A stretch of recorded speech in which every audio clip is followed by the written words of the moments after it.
Now this, President Trump says we, Americans, we are benefiting under his economy. Watch this. Highs since the election.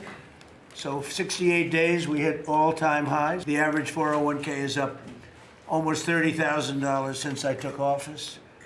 So the Americans are benefiting working today. We have the most working, and we have 401ks at their all-time high. Highest they've ever been. And that goes along with the stock market, which is the highest it's ever been.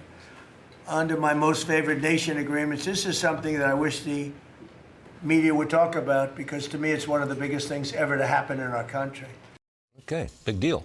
Ben Domenech's with me. Ben, you think it's a good idea to sound that optimistic? Because I'm not sure that voters are feeling it.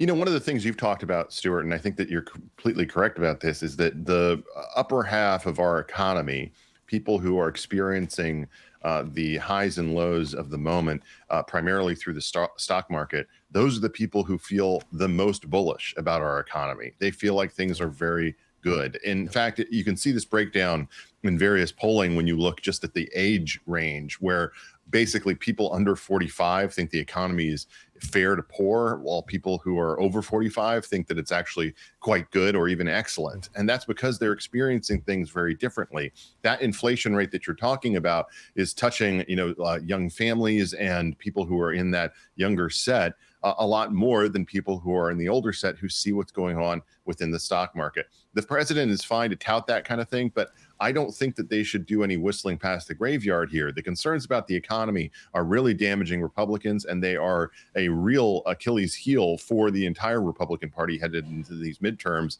given the level of support that they've seen drop out of their coalition, particularly among working class and middle class families. Not good. Next one, Ben. Texas Senate candidate James Tallarico, he was asked about some of his past comments. They were difficult comments. Here's his response. Said God is non-binary. What did you mean by that? Well, I think I was being intentionally provocative with that statement. But what it means is that God can't be defined by human categories. You call it intentionally provocative. Do you regret describing it that way or talking about God that way? There are some statements that I've made that I certainly regret. There are statements that I've made where I've missed the mark. I'll be the first to admit that. But Ken Paxton is intentionally clipping my cringy comments to distract from his career of corruption. Ben, let's go back a little. The voters in Texas did not elect a far-left guy like Beto O'Rourke. Do you think that Tallarico has any chance at all? Beto was actually more moderate in terms of his record than Tallarico is, and I don't recall him, embracing the idea of trans Jesus or non-binary God or six genders or any of the other things that James Tallarico now wishes that you hadn't noticed him saying, which is what he's saying when he says that you're clipping his cringy comments. Yes, we are replaying the things that you said in public, and that's, I think, an indication of what you actually believe. The only regret that he has is that we're all noticing it. And so from my perspective, with Tallarico, look, this is going to be a very good cycle for Democrats. I think we all know that. It's historically going to be something that is, in their favor. But Tallarico really is actually so extreme on so many of these things.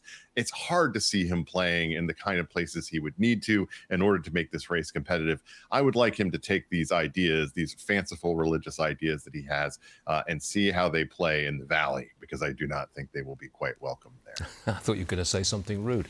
Ben, thanks for joining us this morning. We always appreciate it. We'll see you again soon. Great to be